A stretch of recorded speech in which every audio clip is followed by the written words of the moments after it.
They refused a ramp for my son. Now they're paying $500,000 for it. I never thought a wheelchair ramp could tear a whole neighborhood in two. But here we are. It started on a Tuesday, which somehow feels right. Tuesdays are the worst, the weekend's a memory. The week still stretches out like a punishment, and you're not alert enough to brace for anything truly stupid. I was sipping cold coffee on the porch when I saw her. Karen. Yeah, that Karen. Clipboard in hand, highlighter holster at her hip, smug grin like she just scored a petty victory. She slid a letter into our mailbox and gave my wind chimes the kind of dirty look you'd save for graffiti or dog poop. I should have known. We just finished installing a small wooden ramp for my son.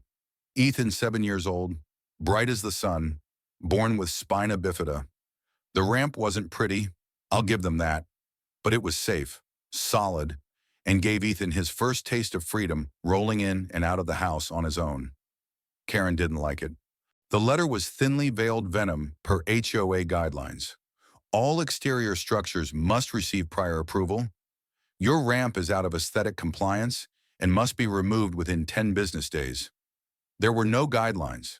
That was the thing. We weren't even in a legally registered HOA. The Sandbrook Neighborhood Alliance was a fake group she made up during COVID to feel important. I laughed at first, that bitter kind of laugh that sounds like a cough but feels like a punch to the ribs. Then I looked over at Ethan. He was playing with toy dinosaurs at the top of the ramp, one wheel resting casually on the slope, like he'd already made it his throne. "You're not moving that, right?" he asked, smiling. And right there, I made the quiet kind of promise dads make when nobody's watching. Over my dead body, but the next morning, the ramp was gone. Gone. Not disassembled or politely removed. Destroyed. Torn to splinters. Screws scattered like buckshot across the walkway. Ethan's chair was knocked over in the dirt. The look on his face, confusion first. Then fear burned a hole in me I can still feel today. My wife, Amanda, called the cops. Karen, naturally, denied everything. "Oh no," she cooed with fake concern. "I just issued the notice. Maybe a contractor misunderstood." The cop, a young guy who looked 2 months out of the academy, wrote a report. But you could see he wasn't hopeful. "Unless you've got video," he said, "it's her word against yours." So I installed cameras. Everywhere. But not before I installed something else, resolve. I started digging. Not just for the truth, for evidence. And what I found was worse than I expected. Karen wasn't just hassling us. She had a little racket going. Letters with fake fines. Threats of liens on elderly homeowners. And she was targeting newcomers. Minorities. Anyone who didn't fit her mold of pleasant suburbia. The ramp wasn't the first thing she'd destroyed. It was just the first time she messed with someone who could fight back. See?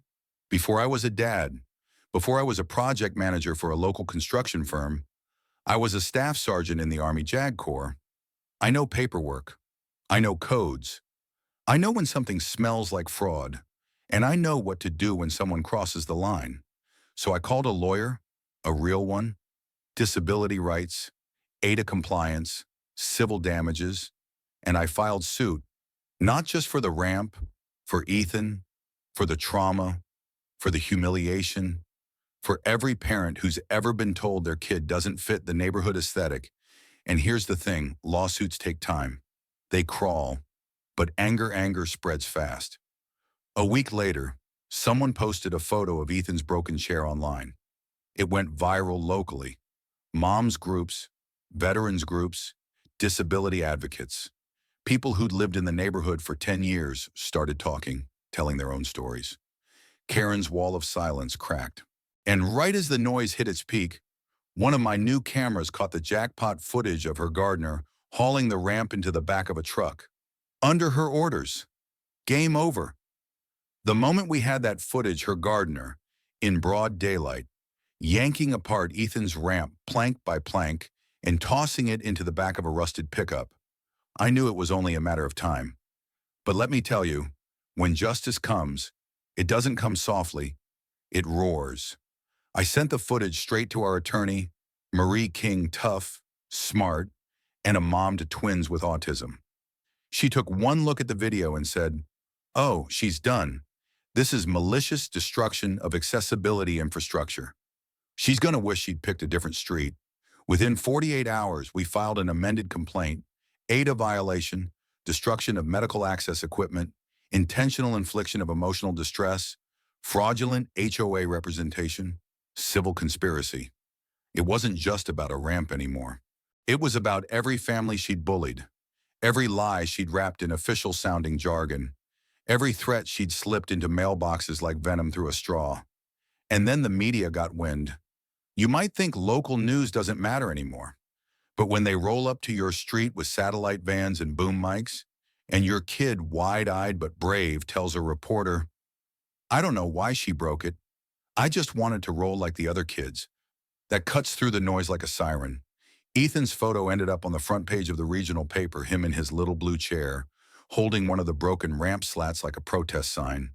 They titled it, "Small Ramp, Big Fight," and suddenly, the world cared. Karen, not so much. She doubled down. She held a meeting in her backyard, still insisting she was acting in accordance with community standards. Said she'd file a countersuit for slander. I didn't go, but dozens of our neighbors did. Not to support her, to confront her. One by one, people spoke up. The Flores family, who got threatened over unapproved wind chimes. Mr. Abdul, a widower fined for leaving prayer mats drying on his fence. The young black couple on the corner who got reported for having too many guests during their baby shower. One woman, shaking, read out loud the letter Karen had sent her 2 years ago. Your garden gnomes project low taste and do not reflect the character of Sandbrook. The gnomes were her late husband's. She wept when she read it. By the end of the night, someone had painted over Karen's fake HOA sign on the neighborhood entrance with red spray paint, not in our name. She called the cops, of course. Said it was vandalism. The officer shrugged. Not our jurisdiction. That's a fake organization, ma'am. Now, I'm not one to gloat. Truly, I'm not. But sometimes karma doesn't whisper. Sometimes it yells. And by the time the court date rolled around, it wasn't just us versus Karen. It was us and 15 other families who joined the civil action versus the fraud she'd built from scratch. The courtroom was packed. Karen sat at the defense table in her usual pastels, but for once she looked small. The judge, a sharp-eyed woman who clearly had zero tolerance for suburban tyranny, listened quietly as Marie laid out our case. The photos, the videos, the testimony. Then she looked directly at Karen and said, "You pretended to have authority you did not possess.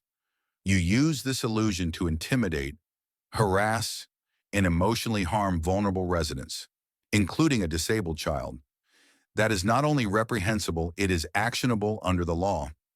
When the judgment was read aloud, $501,000 in total damages, split between families, with $150,000 directly to us for Ethan's trauma and medical replacement equipment, the room gasped. Karen cried. Not sorry tears, angry ones. She didn't apologize. She stormed out. Later, she tried to list her house. Word got around. Nobody in town would touch it. Her name became poison. Eventually, she left in the middle of the night. Didn't even sell, just defaulted. Her house sits empty now. A for sale sign slowly rotting in the yard. Grass overgrown. Mailbox hanging open like a jaw mid-scream. And the best part, we rebuilt Ethan's ramp stronger, smoother, with his favorite comic book decals etched into the side. But we didn't stop there. We added a second one around the back, with a little platform for him to look over the fence and wave to the other neighborhood kids. We painted it royal blue. We held a ribbon cutting. The whole neighborhood came. It wasn't just about him anymore. It was about reclaiming our street, our peace, our dignity. The Sandbrook HOA dissolved entirely. A few of us formed a new neighborhood group, not to police, but to protect, to help one another. A place where ramps and gnomes and prayer mats are welcome, not punished. Ethan, he's thriving. He's 7, but sometimes I swear he's 70. He said to me last week, "Dad, if people are scared of ramps, maybe they should try needing one." I had to laugh and cry. Maybe both. And now, Every time I step out on the porch, I don't just see a house, I see a stand, a line in the sand that said, "You will not break us. Not here, not again." So what do you think, was suing the right move or too far? Do fake HOAs deserve real punishment? What would you have done if it was your kid's ramp? Drop your thoughts in the comments. Let's talk about justice, community, and where the line really is.